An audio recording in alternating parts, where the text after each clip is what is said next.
आवाज येईल. आपला आवाज 20 वर्षापासून मुंबईला आहे. आपला आवाज 2014 पासून दिल्लीपर्यंत गेलेला आहे. त्याच्यामुळे आवाजाची चिंता करू नका, आवाज सगळ्यांपर्यंत पोहोचेल. मेरा पानी कम होते किनारे पे घर मत बसा लेना, मैं समंदर हूं लौट के फिर आऊंगा, लौट के फिर आऊंगा, मैं दादा भूसे हूं. इथे जमलेल्या माझ्या तमाम शिवसैनिकांनो आणि महायुतीच्या पदाधिकाऱ्यांनो, आपण 2024च्या विधानसभेच्या निवडणुकीच्या आणि विजयाच्या शेवटचा मेळावा 23 तारखेला होणार आहे. त्याच्या आधीच्या सेमीफायनलला आपण इथे उपस्थित राहिलेला आहात. त्याच्यामुळे मी आपले आदरणीय महायुतीचे उमेदवार आदरणीय दादासाहेब भुसे यांच्याकडून सगळ्यांचं मनापासून आभार मानतोय. आज आपले आदरणीय मुख्यमंत्री एकनाथजी शिंदे यांचे थोड्या वेळामध्ये इथे आगमन होणार आहे आणि आपल्याला सगळ्यांना त्यांना ऐकायचं आहे. त्याच्या आधी या मालेगाव तालुक्यातील जनतेला मला काही गोष्टी या ठिकाणी फक्त उघड करायच्या आहेत की मालेगाव तालुक्यामध्ये ज्या दिवसापासून प्रचार चालू झाला त्या दिवसापासून समोरच्या उमेदवारांनी काही अफवा पसरवायचा प्रयत्न केला. त्याच्यातली एक सगळ्यात मोठी अफवा ही आहे की मालेगावमध्ये एक उमेदवार हा भारतीय जनता पार्टीने पुरस्कृत केलेला आहे. ही आज प्रभूच्या चरणी शपथ खाऊन सांगतो. आदरणीय उत्तर महाराष्ट्राच्या आणि महाराष्ट्राच्या कद्दावर नेत्यांशी मी चर्चा करून सांगितले की हे सगळं साफ खोटं आहे. इथे मालेगावची संपूर्ण भारतीय जनता पार्टी आदरणीय दादासाहेब भुसेंच्या खांद्याला खांदा लावून त्यांच्या पावलावर पाऊल ठेवून त्यांच्या बरोबर या महायुतीला 23 तारखेला त्यांच्या अंगावर गुलाल टाकायला समर्थ आहे. माझ्या बरोबर बसलेले आदरणीय ज्येष्ठ नेते सुरेश नाना असतील, नंदू तात्या असतील, भरत भाऊ आहेत, गुप्ताजी आहेत, देवा पाटील आहेत, नितीन भाऊ पोपळे आहेत त्या ठिकाणी, त्याच्यानंतरचं मधुमाऊली असतील आणि आदरणीय या ठिकाणी सर्वचे सर्व लकियाबा असतील. भारतीय जनता पार्टीचे मालेगाव शहर आणि ग्रामीण मधील सर्वच्या सर्व शिलेदार आदरणीय दादासाहेब भुसेन बरोबर आहेत. आणि मला खात्री आहे जशी आपण आत्ताच काही दिवसापूर्वी दिवाळी साजरी केली, येत्या 23 तारखेला या मालेगावमध्ये आपल्याला खूप प्रचंड अशी मोठी दिवाळी साजरी करायची आहे. ती फक्त दादासाहेब भुसेंच्या विजयाच्या रूपाने साजरी करायची. आणि या विजयाचं श्रेय बोलायला वेळ कमी आहे त्याच्यामुळे मी थोड्या वेळात आटपेल. हे श्रेय एकमेव फक्त आणि फक्त माझ्या लाडक्या बहिणींना जातं. मी एक गोष्ट सांगेल, इथून जाताना माझ्या लाडक्या बहिणींनी बोध घ्यायचा ही गोष्ट ऐकून. आणि 2.25 लाख लाडक्या बहिणी माझ्या मतदारसंघामध्ये आहेत. आणि जर त्यांनी संकल्प केला 20 तारखेला धनुष्यबाणाचं बटन दाबायचा, तर मला वाटतं समोरच्या उमेदवारांचं डिपॉझिट 23 तारखेपर्यंत वाट बघायच्या आतच जमा झालेलं दिसेल. ती गोष्ट अशी आहे, एका देवी समान मातेला 2 मुलं होते, त्याच्यातला एक मुलगा आणि एक मुलगी होती. आईची तब्येत थोडी उतरत्या काळामुळे थोडी थकलेली होती. मुलगा थोड्याफार एक छोट्या मोठ्या नोकरीला होता आणि त्याने एके दिवशी ठरवलं की मी माझ्या आईला कुठेतरी एखाद्या यात्रेला घेऊन जाईल असं. आणि एके दिवशी तो सांगतो की आई मला पगारातनं बोनस मिळालेला आहे, तुला माझ्याबरोबर यात्रेला यायचंय.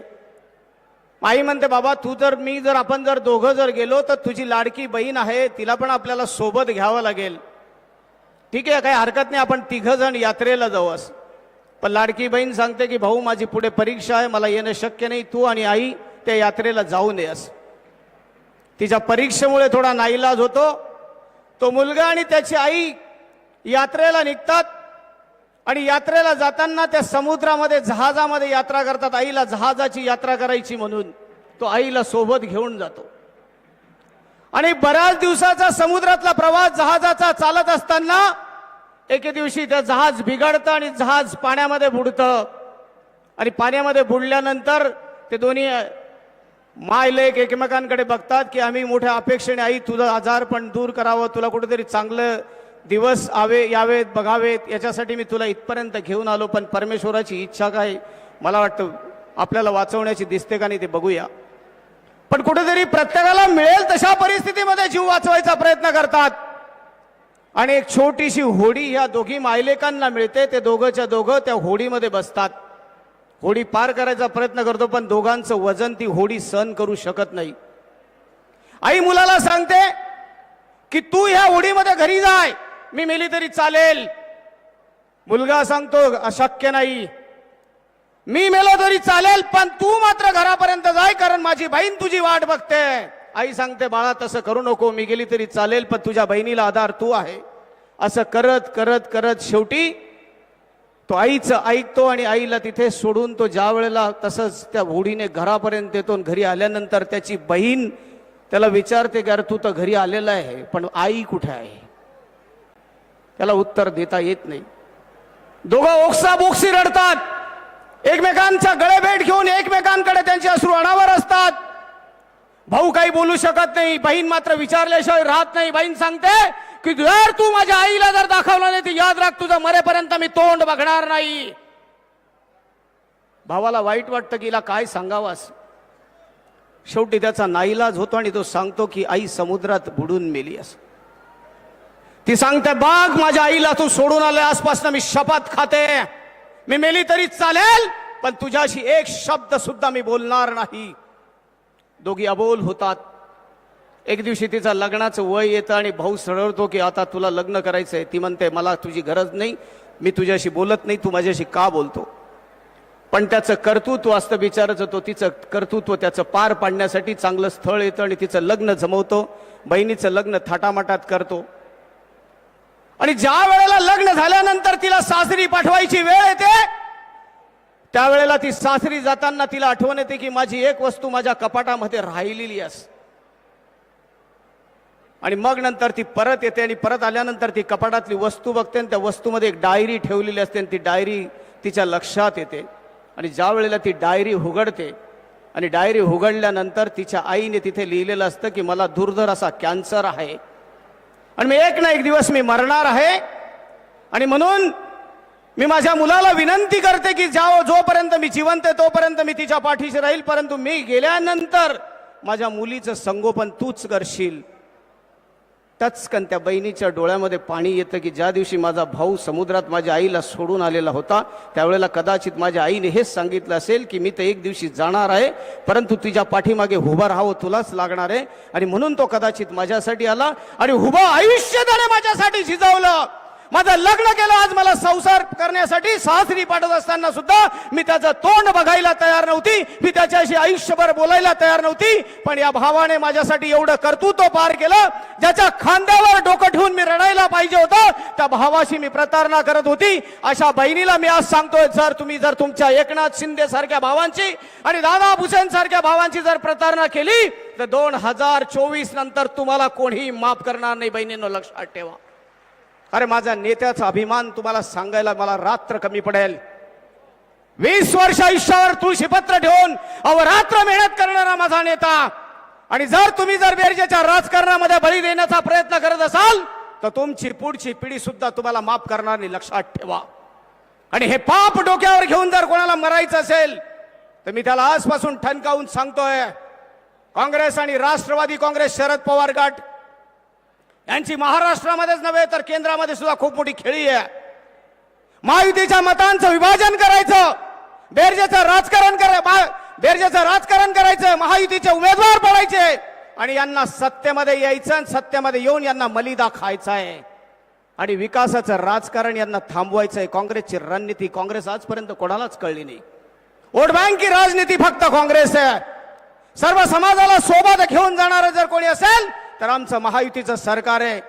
माझ्या मुस्लिम बांधवांना पण विनंती करतोय, काँग्रेसने तुम्हाला काय दिलंय? चहाची टपरी, पान टपरी, भंगाराचं दुकान, याच्या व्यतिरिक्त तुम्हाला काही दिलेलं नाहीये. आज माझ्या मुस्लिम भगिनी इथं बसलेल्या असतील, कोणतेही 1500 रुपये असो किंवा वृद्धाचं पेन्शन असो त्या ठिकाणी असं लिहिलेलं राहत नाही हे फक्त हिंदूच्याच घरात जाईल असं नाही. माझ्या महायुतीच्या नेत्यांनी ठरवलंय की माझ्या देशातल्या प्रत्येक नागरिकाला गेलं पाहिजे. अंत्योदय हाच त्या सरकारचा उद्देश आहे. समाजातल्या शेवटच्या घटकापर्यंत विकास पोहोचला पाहिजे. माझ्या देशाच्या पंतप्रधानांनी 2014 नंतर ज्या वेळेला नेतृत्व केलं तर 29% या देशातली दारिद्र्य रेषेच्या वरती जनता आलेली आहे. आणि ह्या देशाला 2047 पर्यंत जर कधी मोठं बलशाली राष्ट्र करायचं असेल, आण आहे तुम्हाला आम्हाला सगळ्यांना.